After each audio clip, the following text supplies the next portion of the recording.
जैसे कि हमने लास्ट एपिसोड में देखा था कि पूला ने सभी को 12 घंटे का वक्त दिया होता है और कह रहा था कि अब से तुम्हारे पास सिर्फ 12 घंटे हैं, उसके बाद तो मैं अर्थ को ज़बरदस्ती ही अपना स्लेव बना लूँगा और तुम लोग मुझे रोक भी नहीं पाओगे। दूसरी ओर हम देखते हैं लुओ फेंग को, जो कि अभी भी फ़िलहाल उसी जगह पे मौजूद होता है और वो ऑफिसर उसको कह रहा था कि ऐसा लग रहा है कि तुम्हारे पास में इतने पैसे ही नहीं हैं, तभी तो तुम साइड में खड़े होके इतनी छिपके से एक दूसरे से बातें कर रहे हो कि आखिर अर्थ का कॉस्ट कैसे रिड्यूस कराएं। लेकिन मैं तुम्हें बता दूं कि मैं इसका कॉस्ट बिल्कुल भी रिड्यूस नहीं करने वाला हूं, क्योंकि ये मैंने खुद से डिसाइड नहीं किया है। तभी हम देखते हैं कि ली शेन कहते हैं कि मुझे अच्छे से पता है कि तुम पहले ही नोलान फैमिली के साथ में मिल चुके हो और इसी वजह से तुम हमारे साथ में इस तरीके से बिहेव कर रहे हो, एंड तुमने हमें 30 डेज का वक्त भी बताया है सिर्फ और सिर्फ उनके साथ कॉन्ट्रैक्ट में आने के बाद। तभी लुओ फेंग काफ़ी ज़्यादा कन्फ्यूजन में आ चुका था। बबाता उसके पास आती है और कहती है कि बस 1 मिनट रुको लुओ फेंग, जिसके बाद वो तुरंत ही उस बंदे के पास में चली जाती है और स्कैन करने लग गई थी उसको, और फिर वो उसके कान में आके कुछ बात भी कहती है। लुओ फेंग आगे बढ़ता है और हम देखते हैं कि वो वहाँ पे इंपीरियल लो के बारे में बताने लग गया था और कहता है कि इंपीरियल लो के हिसाब से ऐसा कोई लो है ही नहीं जिसमें 30 डेज का वक्त लगे किसी भी प्लेनेट को परचेज करने में। तो पहली बात तो तुम मुझसे झूठ बोल रहे हो, क्योंकि ये प्रोसेस बहुत ही ज़्यादा फास्ट होती है। तभी वो बंदा बहाने मारते हुए कहता है कि मैं तो बस एक छोटा सा ऑफिसर ही हूँ सर, और भला मैं कैसे डिसाइड कर सकता हूँ, ये सब कुछ मेरे हाथ में तो बिल्कुल भी नहीं है। तभी वो कहता है कि मैं कुछ भी डिसाइड नहीं कर सकता यहाँ पे रह के, जिसके बाद हम देखते हैं कि तुरंत ही ब्रदर ली शेन वहाँ पे अपनी पावर का यूज़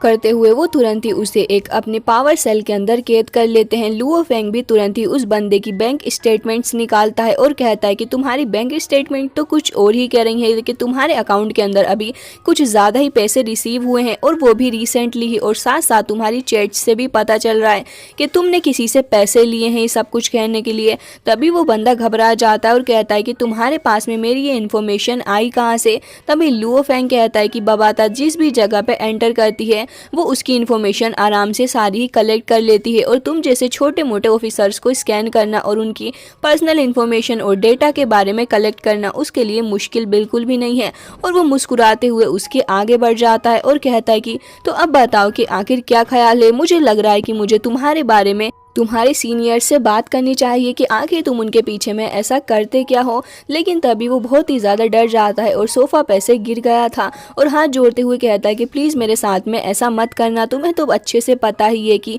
नोलान फैमिली कितनी ज़्यादा पावरफुल है, और उन्होंने मुझसे वादा किया कि वो मुझे 100 मिलियन ब्लैक ड्रैगन्स कॉइन देंगे, जिसकी वजह से मुझे सौदा करना ही पड़ा। और तुम्हें पता ही है कि वो लोग इतने ज़्यादा पावरफुल हैं कि अगर चाहें तो मुझे मार भी सकते हैं। मेरी लाइफ बहुत ही बड़े खतरे में फंस चुकी है, अगर मैं उन्हें मना करता तो फिर कैसे। तभी लुओ फेंग कहता है कि देखो, अगर तुम मेरी ट्रांजैक्शन को जल्द से जल्द कंप्लीट करते हो और मेरी हेल्प करोगे अर्थ को बाय करने के लिए, तो फिर मैं तुम्हें प्रोवाइड करूंगा 200 बिलियन कॉइन्स। ये सुनते ही वो बंदा चक्कर खा जाता है और कहता है कि क्या इतने सारे कॉइन्स तुम्हारे पास कहाँ से आए। तभी लुओ फेंग कहता है कि वो सब छोड़ो, तुम उनसे अपने लिए स्टेलर लेवल के बॉडीगार्ड्स को खरीद सकते हो और फिर वो बॉडीगार्ड तुम्हें प्रोटेक्ट करेंगे और तुम्हारी फैमिली को, जिसके साथ साथ तुम अपनी पूरी लाइफ आराम करते हुए बिता सकते हो, और तुम्हारे साथ में काफ़ी अच्छी अच्छी लड़कियां भी होंगी। ये सुनते ही वो आदमी ख्यालों में खो जाता है और कहता है कि वाह, कितना अच्छा आइडिया दिया है तुमने। तभी लुओ फेंग कहता है कि लेकिन मैं चाहता हूँ कि ये सब 1 घंटे के अंदर ही होना चाहिए, उसके बाद में मैं तुम्हें 1 बिलियन कॉइन्स दूंगा। ये सुनते ही वो और भी ज़्यादा चक्कर खा जाता है और कहता है कि क्या इतने सारे कॉइन्स मेरे पास में आ जाएंगे, तो फिर मैं तो माल हो जाऊंगा। और कहता है कि ब्रदर, मुझे माफ़ कर दीजिए कि मैंने आपके साथ में इतने बुरे तरीके से बिहेव किया, मैं बहुत ही ज़्यादा शर्मिंदा हूँ। मैं 1 घंटे के बारे में तो आपको नहीं बता सकता कि ये चीज़ डन हो सकती है या फिर नहीं, लेकिन मैं आपसे इतना वादा ज़रूर करता हूँ कि मैं अपनी पूरी कोशिश करूँगा कि मैं इस डील को जल्द से जल्द पूरा कर सकूँ, ताकि आप लोग अर्थ को खरीद सकें। जिसके बाद लुओ फेंग एंड टीम काफ़ी ज़्यादा खुश हो जाते हैं।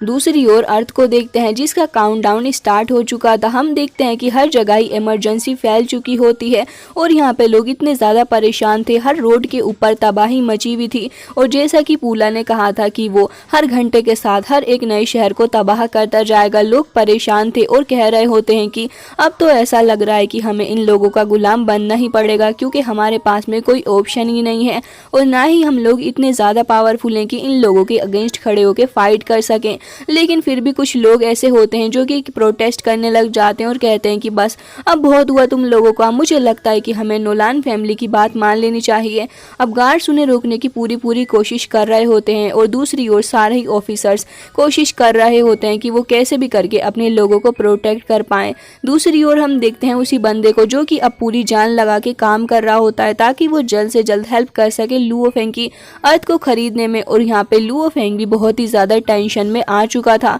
लोग एक दूसरे को मार रहे होते हैं और इतने ज्यादा परेशान थे कि उन्हें समझ ही नहीं आ रहा था कि आखिर करना क्या है। अब लुओ फेंग एंड दोनों ही वॉरियर्स वहां पे खड़े हुए थे और उसको कहते हैं कि आखिर कितना वक्त लगने वाला है। लुओ फेंग भी बार बार वक्त को चेक करे जा रहा था, जहाँ पे अब अर्थ के पास सिर्फ 10 घंटे ही बचे होते हैं, जिसकी वजह से लुओ फेंग की दिल की धड़कनें और भी ज्यादा तेजी के साथ बढ़ने लग गई थी। दूसरी ओर अर्थ पे चीफ सभी लोगों को मोटिवेट करने की कोशिश कर रहे होते हैं कि हमें सरेंडर नहीं करना चाहिए, हमारे हीरोज आते ही होंगे। और हम देखते हैं लुओ फेंग की वाइफ को जो कि बहुत ही ज़्यादा परेशान थी और वो लुओ फेंग को कॉल लगाने की कोशिश कर रही होती है। बेचारी इतनी ज़्यादा परेशान थी और अपने बेबीज़ के बारे में सोच रही थी। दूसरी ओर हम देखते हैं कि सारे ही लोग यही होप कर रहे होते हैं कि लुओ फेंग जल्दी से वापस आ जाए अर्थ को खरीद के, ताकि अर्थ वापस से एक सेफ प्लेस बन जाए। जिसके बाद हम पूला और की टीम को देखते हैं जो कि वहां पे खड़ा हुआ था। उसके आदमी उसे कह रहे होते हैं कि सर, हमने हर जगह ही पॉइजनस गैस को फैला दिया है और ये युआन क्यू माउंटेन, ये तो काफी ज्यादा मिस्टीरियस लग रहा है। समझ नहीं आ रहा कि आखिर इस माउंटेन के अंदर इन लोगों ने ऐसे क्या राज छुपा रखे हैं जो कि आज तक किसी के सामने नहीं आए। ये सुनते ही पूला कहता है कि कोई बात नहीं, अब हमने इस पॉइजनस गैस को यहाँ पे फैला दिया है, इन लोगों के बचने के चांस बहुत ही ज़्यादा कम हो चुके हैं और कुछ ही घंटों बाद अर्थ भी हमारा होगा, जिसकी वजह से हम लोग जो भी चाहें इनके साथ में कर सकते हैं। अब ये अर्थ हमारा है और इस पे हमारा राज होगा। जिसके बाद वो कह रहा होता है कि इस जगह के लिए अब नया नाम सोच लो, क्योंकि ये जगह अब हमारी जो होने वाली है। जिसके बाद वो सारे ही लोग उसी जगह के डाटा को कलेक्ट करने लग गए थे और हम देखते हैं कि वो अपने एक वॉरियर से कहता है कि आखिर इस एंशिएंट सिविलाइजेशन का इस जगह से लेना देना क्या है, इन सभी चीजों के बारे में पता लगा लो। और हम देखते हैं कि वो उसी अंडरग्राउंड एरिया के अंदर आ जाते हैं जहाँ पे सी के अंदर वही मशीन मौजूद होती है जिसके अंदर एक शिप भी थी, जिसे देख के ये लोग अभी भी कंफ्यूजन में ही थे कि आखिर इसको ओपन करना कैसे है। एंड ये पिरामिड टाइप चीज जो काफी ज्यादा अजीब लग रही होती है, इसे अनलॉक करने में सारे के सारे लोग ही नाकामयाब रहते हैं और वो अभी तक यही सोच रहे थे कि इसे खोलने का कुछ ना कुछ तरीका तो जरूर ही होगा। दूसरी ओर अर्थ के लोगों को देखते हैं जो कि बहुत ही ज़्यादा परेशान हो चुके थे और अब वो हताश हो रहे होते हैं और यही सोच रहे थे कि अब उनके पास कोई भी होप नहीं बची है। सब लोग इतने ज़्यादा डिप्रेस हो चुके थे और उन्होंने सारी ही उम्मीदें खो दी थी, लेकिन अभी भी कुछ वॉरियर्स पूरे तरीके से वहाँ पे टिके हुए थे और वो यही सोच रहे थे कि लुओ फेंग वापस आएगा। दूसरी ओर लुओ फेंग की फैमिली को देखते हैं जो कि वहाँ पे अपने बेबीज़ के साथ में होती है एंड वो देख रहे होते हैं कि कब लुओ फेंग जल्द से जल्द यहाँ पे आए और हम सभी लोगों को बचा ले वो। ये सीन कट हो जाता है और हम देखते हैं उसी बंदे को जो कि अभी भी लगा हुआ था और वो लगातार अपनी पूरी कोशिश कर रहा होता है कि वो जल्द से जल्द इन सभी कामों को पूरा करके अर्थ को नाम कर दे लुओ फेंग के। और फाइनली कुछ ही देर बाद वो ऐसा करने में कामयाब भी हो जाता है और इस पूरी प्रोसेस को करने के लिए उसे 3.5 घंटों का वक्त लगा होता है। जिसके बाद वो फाइनली खड़ा हो जाता है और खुश होते हुए कहता है कि मिस्टर लुओ फेंग, मैंने आपका काम कर दिया है, मुबारक हो। अब ये प्रॉपर्टी आपकी हो चुकी है और अब से अर्थ आपको ही बिलोंग करेगा और अब से आपका ही इस पे पूरा राइट रहेगा। जिसके बाद वो सभी खुश हो जाते हैं और ये सीन यहीं पे कट हो जाता है। और इसी के साथ आज का ये एपिसोड हो जाता है एंड आज का ये एपिसोड काफ़ी ज़्यादा इंटरेस्टिंग रहा क्योंकि एक तरफ तो अर्थ के साथ में इतनी ज़्यादा बुरी सिचुएशन हो गई, लेकिन दूसरी ओर लुओ फेंग ने सब कुछ ऑलमोस्ट संभाल ही लिया और फाइनली उसने अर्थ को खरीद ही लिया है। अब देखना ये है कि आने वाले एपिसोड में क्या होगा, क्योंकि आने वाला एपिसोड जहाँ तक मुझे लगता है काफ़ी ज़्यादा इंटरेस्टिंग होने वाला है, क्योंकि अब लुओ फेंग ऑफिशियली ओनर बन चुका है अर्थ का। अब अर्थ का ओनर बनने के बाद लुओ फेंग के डिसीजंस काफ़ी ज़्यादा मायने रखते हैं सभी लोगों के लिए और आने वाला एपिसोड काफ़ी ज़्यादा इंटरेस्टिंग होगा, जिसे देखने के लिए आप हमारे चैनल को सब्सक्राइब कर सकते हैं। मिलते हैं नेक्स्ट वीडियो में, तब तक के लिए bye bye, take care of yourself.